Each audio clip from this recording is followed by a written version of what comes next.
Hello guys welcome back. ගොඩක් අය මගෙන් ඉල්ලලා තිබ්බා සීක්ලීන් එක වගේ ඇප්ලිකේෂන් එකක් ගැන වීඩියෝ එකක් දාන්න කියලා. මොකද සීක්ලීන් එක කලින් මාර සුපිරි ඇප්ලිකේෂන් එකක් වුණාට අද වෙනකොට පොඩ්ඩක් අවුල් ඇවිල්ලා තියෙනවා. ඒක නිසා මං හොයලා බැලුවා සීක්ලීන් එක වගේම වැඩ ගන්න පුළුවන් වෙන software එකක් ගැන. එතකොට මට හම්බුණා Microsoft ලාම හදන මේ PC Manager කියන software එක. ඉතින් එහෙනම් වැඩි කතා ඕනේ අපි පුරුදු විදියටම මුල ඉඳන්ම මේක ගැන කතා කරමු. ඒ වගේම වීඩියෝ එකට යන්න කලින් මතක් කරනවා අපි subscribe කරන්න, වීඩියෝ එකටත් like එකක් දාගෙනම යන්න.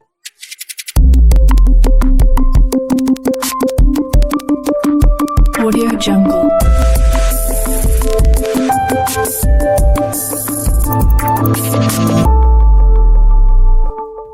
මුලින්ම අපි බලමු මේ ඇප්ලිකේෂන් එක මේ software එක download කරගන්න විදිය ගැන. ඔයාලට සරලව තියෙන්නේ Google එකට ගිහිල්ලා PC Manager කියලා මේ විදියට search කරගන්න. ඊට පස්සේ උඩින් එනවා Microsoft ලගේ page එකක්. ඒක ඔයාලා click කරගන්න. ඊට පස්සේ මේ විදියට Microsoft PC Manager කියලා එනවා. Safeguard your PC in a quiet and reliable way එක ඩවුන්ලෝඩ් කරගන්න.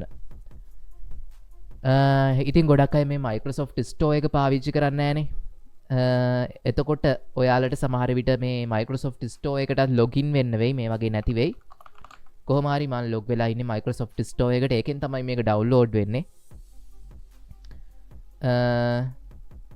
ඒක නිසා අනිවාර්යයෙන්ම ඔයාලා මේ Microsoft Store එකටත් log වෙලා ඉන්න. මොකද දැන් එන ගොඩක් දේවල් Microsoft Store එකෙන් අපිට ගන්න පුළුවන් directly. ඔන්න Microsoft PC Manager කියලා මේක අපිට ඇවිල්ලා තියෙනවා. ඔයාලා මේ get කියන එක click කරගන්න.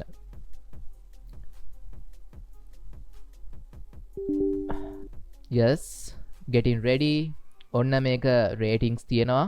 ගොඩක් හොඳ ratings තියෙනවා. 4.4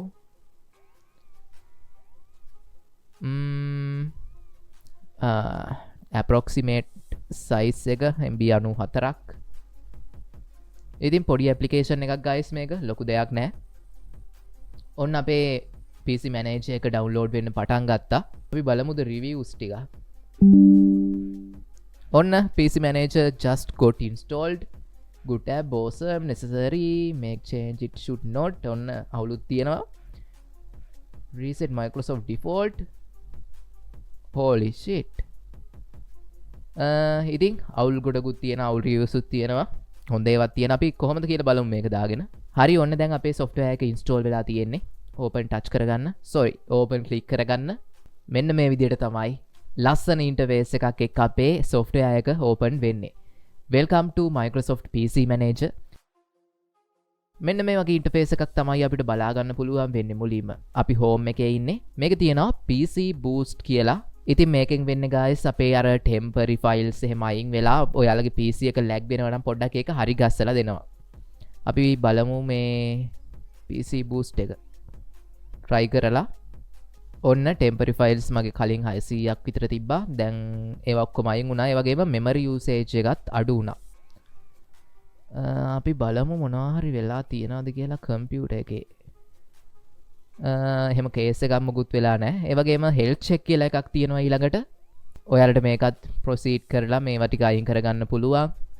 ඊට පස්සේ process මෙතනින් පෙන්නනවා අපේ මොනවද දැන් run වෙන්නේ machine එකේ කියලා. ඔයාලට පුළුවන් මේ ටික end කරගන්න. ඊට පස්සේ deep cleanup කියලා තියෙනවා. ඔන්න ඒකේ තියෙනවා GB 30ක් විතර මෙයා scan කරා දැන්. අපිට මෙතනින් proceed කරන්න පුළුවන්. ඔයාලට පේනවා ඇති. ගොඩක් දේවල් තියෙනවා. recycle bin එකේ ඒවත් පෙන්නනවා අපිට.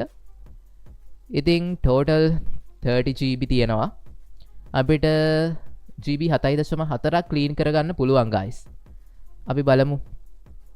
Chrome එකේ cache එක තියෙනවා GB 5.9ක්. ජීවිතයකට මම machine එකට මේක දාපු දවසේ ඉඳන් Chrome එක clear කරලා නැතුව ඇති මතක විදියට. ඒකේ cache එක GB 5.9ක් තියෙනවා. ඊට පස්සේ system එකේ log files, thumbnail, system error, temporary files, Windows error report, ඔය වගේ ගොඩක් දේවල් තියෙනවා. ඒ වගේ තව GB 1.2ක් තියෙනවා. ඊට පස්සේ Brave එක තියෙනවා. ඔය වගේ ගොඩක් දේවල් තියෙනවා. ඉතින් අපි මේකත් clear කරගමු. ඔයාලට සරලව තියෙන්නේ මේ proceed කියන එක click කරගන්න. ඔන්න ඊට පස්සේ clean වෙනවා අපේ Windows log files. ඔන්න අපි GB 1.5ක් clean කරගත්තා. මේක clean වෙන්නේ නැත්තේ මෙයාලා කියන guys PC manager will immediately close the app unsaved work and will be lost. Chrome එකේ තියෙන මේ unsave කරලා නැති දේවල් අයින් වෙනවලු. මෙයාලට මේක remove කරන්න නම් මේ cache ටික Google Chrome app එක close කරන්න ඕනෙලු. ඉතින් අපි close app කියන එක දෙමු. ඔන්න දැන් අපේ Chrome එක clean වෙන්න පටන් ගත්තා. ඔන්න GB 7.4ක් අපේ ආයමත් clean වුණා guys. කිසි අවුලක් නැහැ. මගේ machine එක පොඩ්ඩක් lag වෙනවා වගේ guys. ඒක software එකේ අවුලක්ද කියලා අපි පොඩ්ඩක් බලමු. මොකටද අපේ performance ගොඩක් යන්නේ? Google Chrome එක end කරමු. Steam එක තිබ්බ දැන්. WhatsApp end කරමු. Telegram end කරමු. මේවා ටික ඕන දේවල් තියෙන්නේ. හරි අපි health check එක බැලුවා, process එක බැලුවා, deep cleanup බැලුවා. deep cleanup එකෙන් ඔයාලා දැක්කනේ වෙන දේ අපිට පුළුවන් cache files අර C clean එක වගේ අයින් කරගන්න. ඊට පස්සේ startup කියලා තියෙනවා. මේකෙන් වෙන්නේ ඔයාලා machine එක on කරගත්ත ගමන් ඔයාලා දන්නවා ඇති virus guard එකක් එහෙම දාලා තියෙනවා නම් Adobe එහෙම තියෙනවා නම් Adobe ලගේ අර cloud එක නේද ඒක open වෙනවා. ඒ වගේම ESET වගේ තියෙනවා නම් ESET කියලා මුලින්ම open වෙනවා. ඊට පස්සේ තව මේ machine එකේ app ගොඩක් එකපාර run වෙන්න පටන් ගන්නවා. ඉතින් ඒවා මෙතනින් පුළුවන් ඔයාලට close කරලා දාන්න. ඉතින් මම මේ විදිහට ඒවා close කරගන්නවා. මේ Glasswire GoPro ඒක ඕනේ නැහැ. single RGB ඕනේ නැහැ. snap camera ඕනේ නැහැ. ඉතින් මම මේ විදිහට මෙන්න Adobe Creative Cloud එක අනිවාර්යෙන් run වෙනවා. ඉතින් මම ඒකත් off කරලා තියෙන්නේ. Stream එකත් off කරලා තියෙන්නේ. Google Chrome එකත් ඕනේ නැහැ. Microsoft ඕනේ නැහැ. Wallpaper engine එකත් ඕනේ නැහැ. right. ඉතින් ඔයාලට මෙතනින් පුළුවන් ඒ ටික සරලව අයින් කරගන්න startup applications. ඊට පස්සේ හරි අපි home එකේ ටික බැලුවා. ඊට පස්සේ protection කියලා තියෙනවා. virus and threat protection අපිට පුළුවන් scan කරගන්න. ඒ ටික scan වෙනවා. ඊට පස්සේ Windows update, default browse, taskbar repair. අපි බලමු taskbar repair එකේ. මම ඇත්තටම දන්නේ නැහැ guys මෙතන මේ taskbar scene එකේ මොකද්ද වෙන්නේ කියලා. මට කිසි අදහසක් නැහැ ඒක ගැන නම්. ඔයාලා දන්නවා නම් කමෙන්ට් එකක් දාගෙන යන්න. ඊට පස්සේ restore default app ඔයාලට පුළුවන් default app restore කරගන්න. ඒ කියන්නේ දැන් මං ඉන්ටර්නෙට් මොකකකින් හරි යනවා නම් මං දාලා තියෙන්නේ Chrome එක. හැබැයි default එන්නේ ඇවිල්ලා තියෙන්නේ Windows install කරද්දිම Edge එක. ඔයාලට පුළුවන් default එක Edge එක දාගන්න Chrome එකට. ඉතින් ඔය වගේ දේවල් මේකෙන් අයින් කරගන්න පුළුවන්, වෙනස් කරගන්න පුළුවන්. ඊට පස්සේ pop up management, enable pop up block. ඔයාලට මේ එක වගේ pop up එන එක අයින් කරගන්න පුළුවන් එකෙන්. ඊට පස්සේ network check කියලා තියෙනවා. අපේ network එකත් මෙයා scan කරලා බලලා එයා දෙනවා මොකද්ද තත්ත්වය කියලා. ඒ වගේම ඔන්න network connected අපිට outgoing speed එක ඊට පස්සේ අපිට එන ඒවා යන ඒවා ඔය දේවල් ටික බලා ගන්න පුළුවන්. ඒ වගේම අපේ Wi-Fi adapter එකක් මෙතන පෙන්නනවා මේ විදියට IP address හැම දෙයක්ම පෙන්නනවා.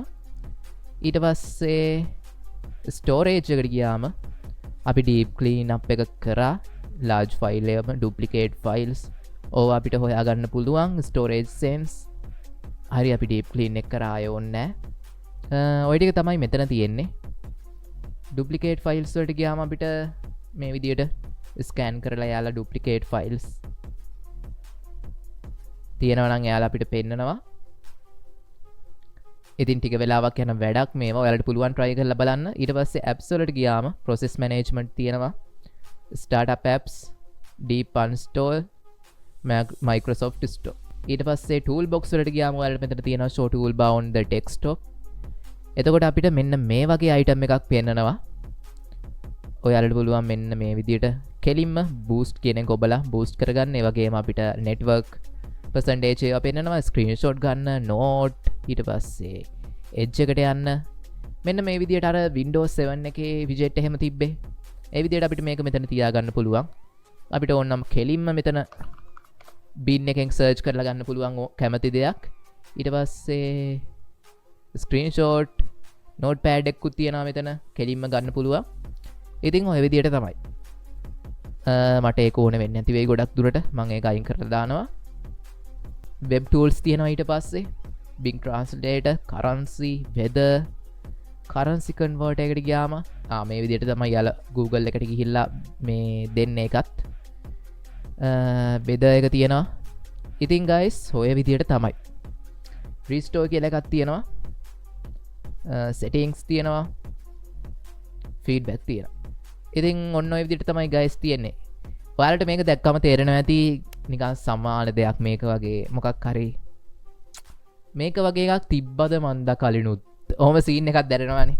ඉතින් මේකෙන් කරන හැම දෙයක්ම අපිට ටාස්ක් බාර් එකෙන් කරගන්න පුළුවන්. මේ ප්‍රොසෙස් බලා ගන්න පුළුවන්, performance බලා ගන්න පුළුවන්, startup apps ඔය හැම දෙයක්ම අපිට ටාස්ක් බාර් එකනුත් කරගන්න පුළුවන් guys. ඒ වගේම මේ clean up උත් මේ Windows එක ඇතුලේ තියෙන software වලින් පුළුවන්. Windows Defend එකෙන් security ඒවා කරගන්න පුළුවන්.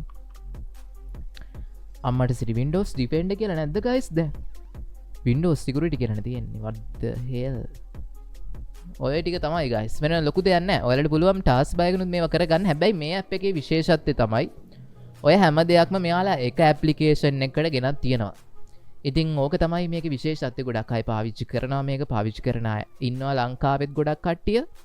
ඉතින් ඔයාලගේ එක්ස්පීරියන්ස් එකත් කොහොමද කියලා දාගෙන යන්න. මම නම් මේවා ගොඩක් දුරට පාවිච්චි කරන්නේ නැහැ. ඔයාලා ඉල්ලපු නිසා ඔන්න එහෙනම් මම වීඩියෝ එකක් ගෙනාවා මේක ගැනත්. ඉතින් ඔය විදිහට තමයි අපිට බලා ගන්න පුළුවන් මෙන්න මේ ඇප්ලිකේෂන් එක. ඉතින් ඔයාලා මොකද්ද හිතන්නේ මේක ගැන? මේකේ තියෙන ගොඩක් දේවල් අපිට කරගන්න පුළුවන් මැෂින් එකෙන්. හැබැයි විශේෂත්වය මම කලින් කිව්වා වගේ එක ඇප්ලිකේෂන් එකකින් ඔය හැම දෙයක්ම ගොඩක් සරලව අපිට කරගන්න පුළුවන්. ඉතින් ඒක තමයි විශේෂත්වය. ඉතින් ඕක තමයි guys අද වීඩියෝ එක. ඔයාලා මොකද්ද මේ ඇප්ලිකේෂන් එක ගැන හිතන්නේ? කවුද පාවිච්චි කරන්නේ? ඔයාලට අවිලා තියෙන ප්‍රශ්නේ මොනවද? ඔය දේවල් කමෙන්ට් කරගෙන යන්න. එහෙනම් thank you මෙච්චර වෙලා බලන් හිටියට අපි මේ වගේම තවත් වීඩියෝ එකකින් ඉක්මනට හම්බ වෙමු. එතකල් පරිස්සමට ඉන්න.